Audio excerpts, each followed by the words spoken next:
for me personally, it's been a long time coming. I have been I've had the honor of dabbling with the Healing Our Waters Coalition for a really long time. Actually, from the beginning of working at the National Wildlife Federation, I've been able to help support that team on and off again throughout the years, and it's really great now to be in a space where we're helping to manage an organization that is a part of the coalition and can engage more purposefully with the leadership that they've really shown in the Great Lakes region on both protecting the Great Lakes, but also making sure that we're taking actions to restore it. So I'll stop talking now and largely hand over the conversation to Laura, who's our guest today. She is the director for the Healing Our Waters Coalition. And just to recap, last year about this time, we became a formal member of the coalition. We have participated in Great Lakes Days, some of the regional meetings that they've been hosting around the restoration initiative. And we continue to try to cover some of the issues that they work on ad hoc as they come up. So it's been a great partnership already. And we look forward to growing that out in coming years. And part of this is to introduce the coalition, our coalition, to Laura and her team at Healing Our Waters. But I also want to make sure that Laura has a good perspective on what we can bring to the table a little bit more purposefully as well. So with that, I'll go ahead and hand it off to Laura to get started. And thanks again for joining us. Appreciate it. Yeah, thank you, Beth. So I'm Laura Rubin. I'm the director of the Healing Our Waters Great Lakes Coalition, or the HOW Coalition, as we affectionately call ourselves. I also am really honored to be here. I was excited a year ago when the GLBN wanted to join the coalition. And I know too, last year at our Great Lakes Days, we had some representatives from GLBN that came in as part of our delegations to do some lobbying and also be a part of some of the festivities around Great Lakes Days. And I think it really brings, and in the past, we've also had business members participate, but I think it really brings a great perspective to the voices that we bring to Washington, D.C. to talk about Great Lakes protection and restoration. So I've really appreciated that partnership and hope it continues to grow in the future. So Lisa and Beth asked me to just share a little bit about my background and how I came to the coalition. I think you all know about the coalition, but I'll give just the elevator speech there. We are 180 NGOs throughout the region, conservation and outdoor recreation groups, zoos, aquariums, museums, big NGOs, community-based groups, etc. And our members represent millions of people throughout the Great Lakes who share a common goal of restoring and protecting the region. I will say that really our broad diversity of groups is our greatest strength. We've been able to build bipartisan support for the last 15 years that has helped really advance and propel Great Lakes restoration to the forefront of regional work, but also national conservation policy priorities. GLRI has been around, and we've been able to make sure that it's around every year at least 300 million, and also advance other work on water infrastructure, harmful algal blooms, clean water rollbacks, and invasive carp. So a broad array of things. A little bit about me personally. I know Tony from my past job. I've been at the HOW Coalition for about 4.5 years at this point. And I came to this position from the Huron River Watershed Council, which is a regional watershed council in Southeast Michigan, where I was for about 20 years working on river protection and more broadly, a lot of restoration and protection efforts throughout the region. Before that, I'm originally from the Chicago area and worked for a while in Washington, D.C., doing policy and restoration work and advocacy work, came back to the University of Michigan, where I got a joint degree, joint MBA and Masters of Science, before starting my work with the Huron River Watershed Council. I have worked with many nonprofits sort of over the years, and really love the community of nonprofit leaders and activists, and especially working with community-based organizations throughout the region. So that's a little bit about me.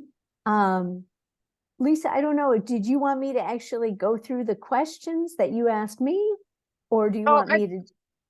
Yeah, thank you, Laura. I so appreciate that. And I can go ahead and ask a couple questions, and then we'd love to open it up to our members actually, and see what questions they have about the coalition and then our engagement as well. So the first question is, can you share a little bit about your background and how you became in the Great Lakes work, how you became involved in Great Lakes work and the How Coalition? I know you've kind of covered that a little bit here, but anything you Yeah. want to elaborate on?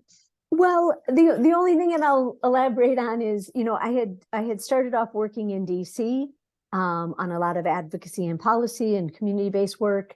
I came back to Southeast Michigan originally for graduate school, but then worked at sort of a watershed scale level. And I really enjoyed working at a local level with a lot of close partners, feeling a part of the community and the impact.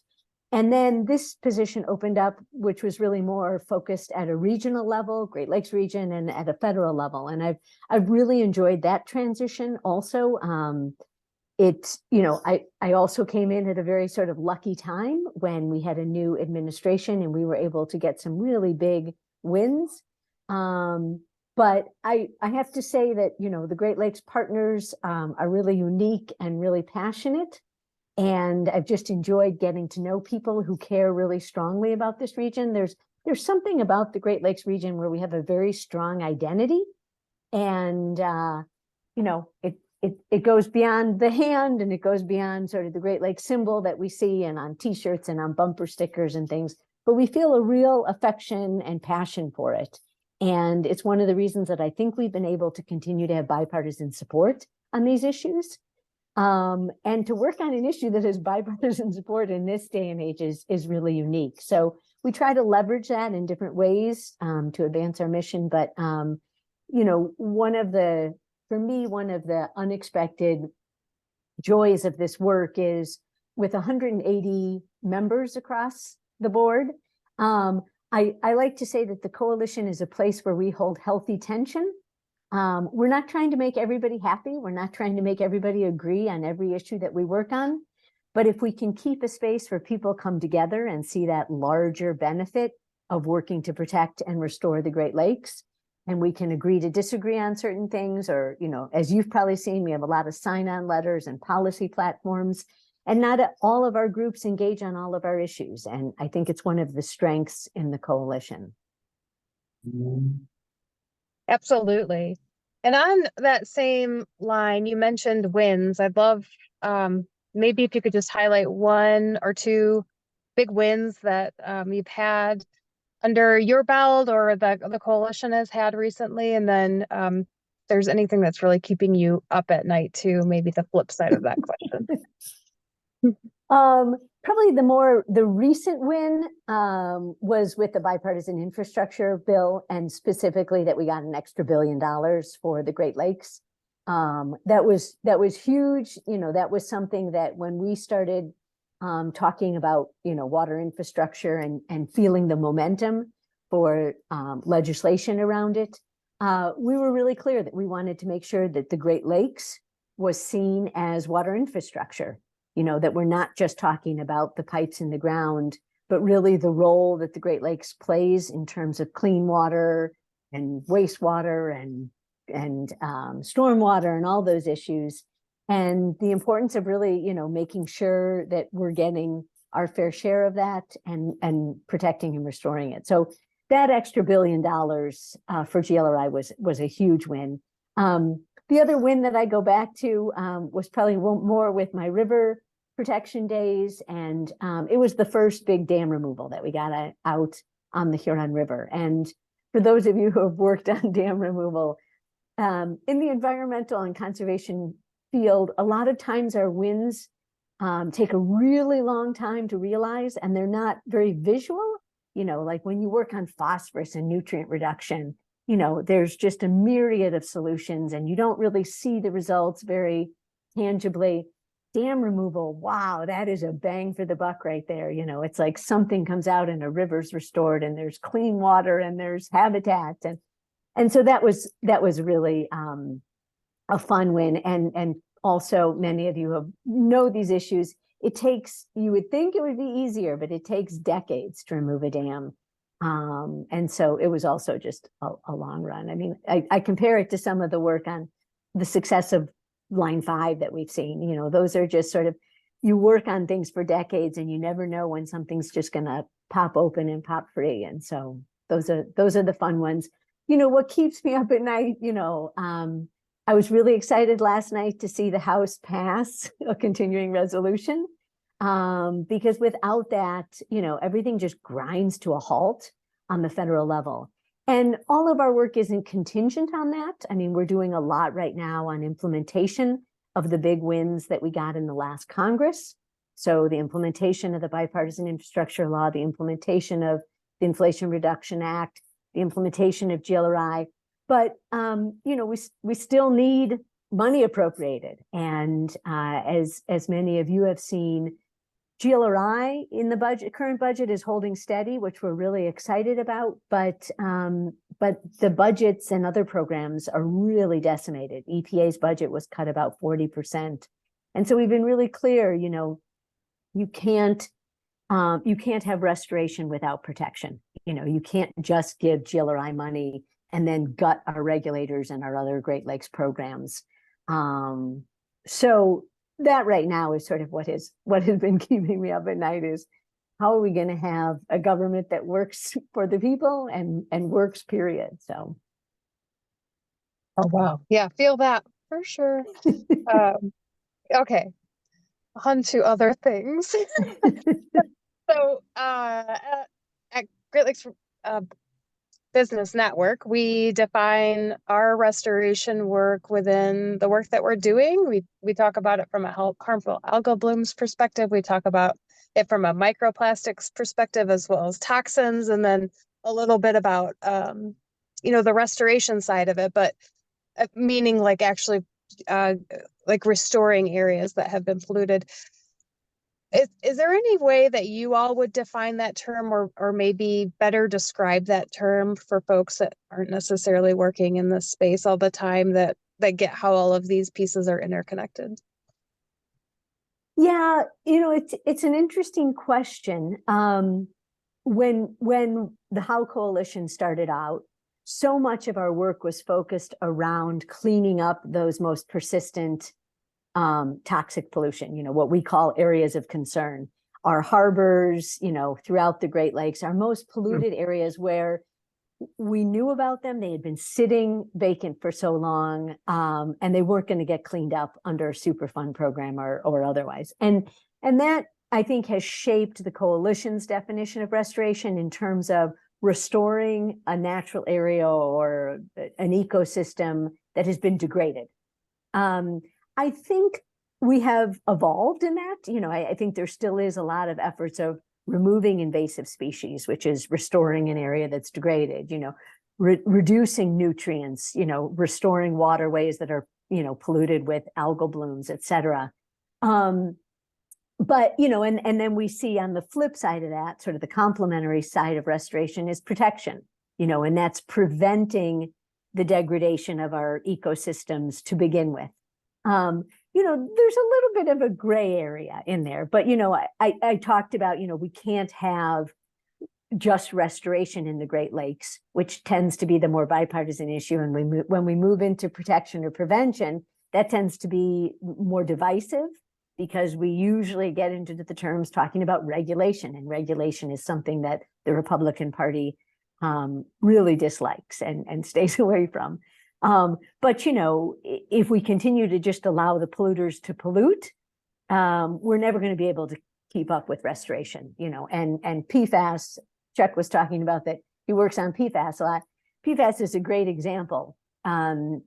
in terms of finding a solution, it's not just about cleaning it up. We have to prevent it from being introduced into the environment in the first place. So, so there is a sort of a bit of a distinction there, depending on the different parties that you're talking to. But I think from the coalition's point of view, those two have to go hand in hand, if you're really going to have permanent long-term solutions. Yeah, thank you. It's great. And I'm going to turn it over now to the GLBN crew that has joined us on this conversation. But before we do that, maybe I'll just flag if you have a question for Laura, maybe introduce yourself first, since we didn't do a round of introductions. And then before we jump into the Q&A, one last question is, is there anything on the horizon that you would flag for GLBN as great opportunities for engagement in the future? 6354650. Has to be Israel's. Yeah, thanks, Beth. So, GLBN was really helpful this last year in terms of trying to influence the action plan that guides the spending of GLRI.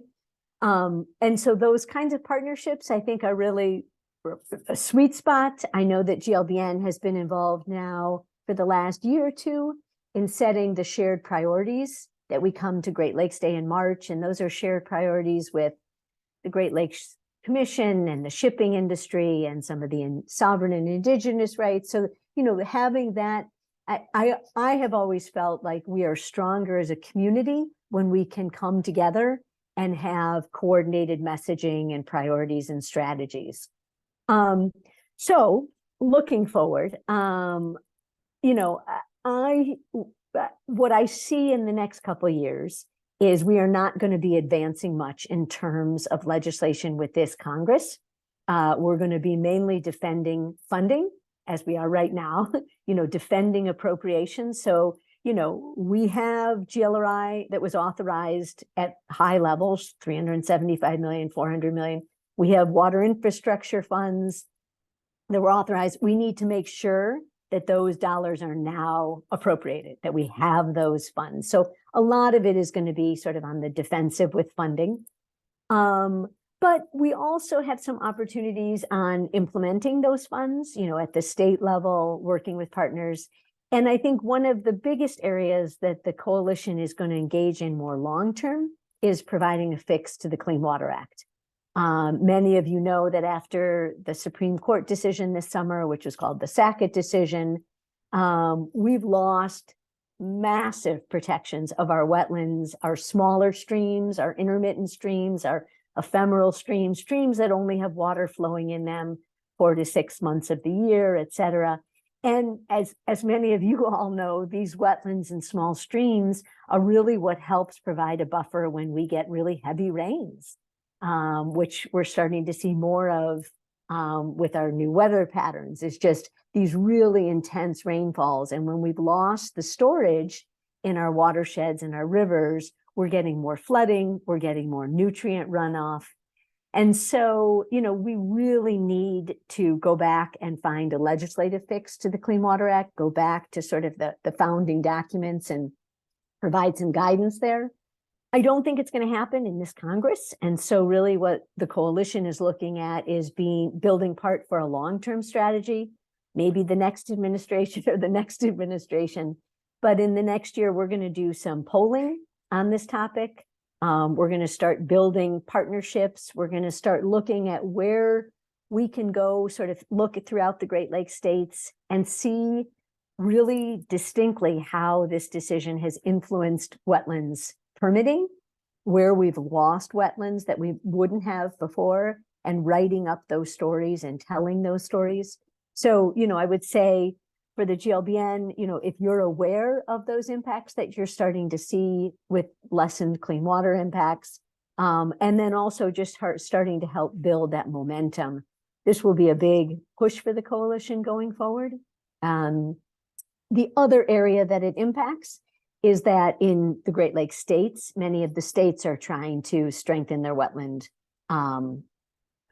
laws on the books. Municipalities, even at the ordinance level, are trying to strengthen them. So again, we'll probably be facilitating some statewide discussions about what's happening in Michigan, Ohio, Wisconsin, Illinois, with statewide wetlands regulations. A few of the states are sort of still grappling with that.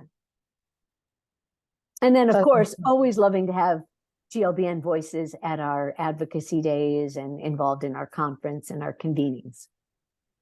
Yeah, thank you. I really appreciate the flag on the Sackett piece. I think we'll start to dabble in that a lot more as actions become more prevalent. And then just a flag for the folks on the call. If you missed our last newsletter, we did put in there a survey to try to gauge interest in actually attending the next Great Lakes Days with the Healing Our Waters Coalition. The Business Network will host a one-day set of meetings prior to Great Lakes Days, and then we're hoping to also have some members stay to accompany Great Lakes Days afterwards. So please check out. Oh, it looks like Zoe might have dropped it in chat, which is great. Fill it out if you're interested in attending and being a part of it. We do have a little bit of money to get folks there. So I will go ahead now and see if anybody on the call wants to corner Laura on any questions that they're burning in your brain. Anyone have any questions?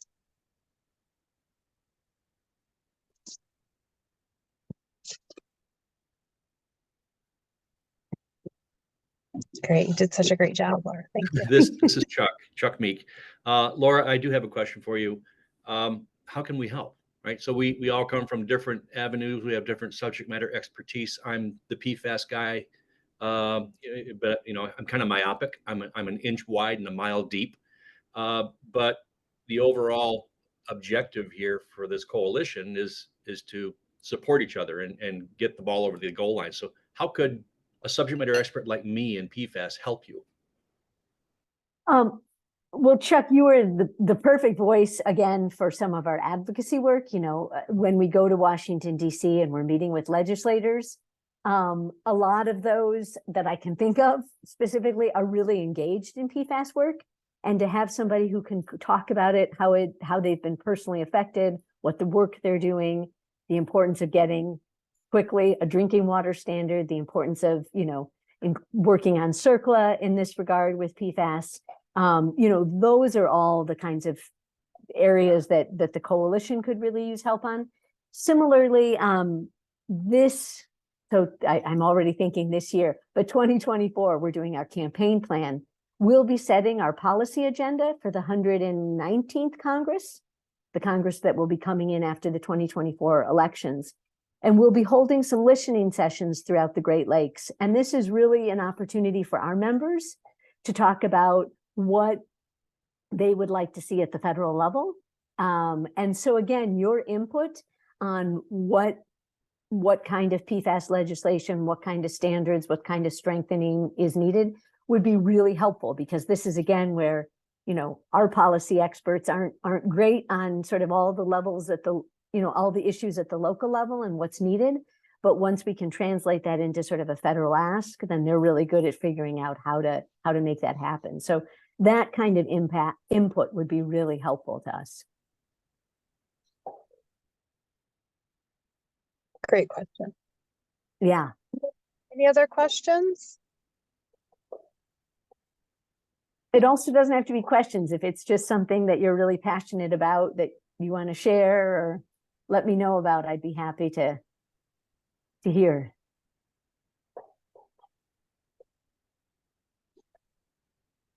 I certainly appreciate you left HRWC in good hands, and it's been well taken care of, and I enjoy the people that are still there, but we miss you.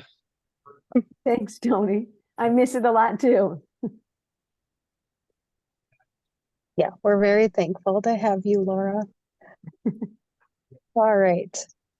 Well, not seeing any other questions. Let me just check chat really quick again. All right, we can go ahead, and thank you so much, Laura. I really appreciate you taking the time to meet with our members, and I hope everybody will consider joining us at Great Lakes Days. We do have a soft goal to host DC discussions a couple times a year, so keep your your ears open for the opportunities. They will come frequently. And then feel free to reach out to us anytime. If you want to get to Laura, we can definitely help you. Yeah, I'd be happy to talk anytime about some of these issues, Great Lakes issues, connecting and collaborating too. The other thing it makes me think, I know that Lisa and Beth, you've been to the How Coalition Conference, but that comes up in the fall, probably will be late September in Chicago. And that's also an opportunity for you guys to highlight a lot of the work. We put out an RFP for field trips if you're in Chicago and want to highlight some of the work that your businesses are doing, but also for workshops and sessions. So, you know, if you want to highlight some of the work that GLBN is doing or your local business is doing or that you're working on with your state, those are great opportunities. We get about 250 people throughout the region. And so it's a great way to share success. Yeah, I'll say staff definitely has that on their to-do list to make sure that we're both participating and applying for a speaking role at the conference next year. And then Laura, just a heads up, we are cornering a couple of our members to see if there's some field trip planning. Oh, excellent. Great.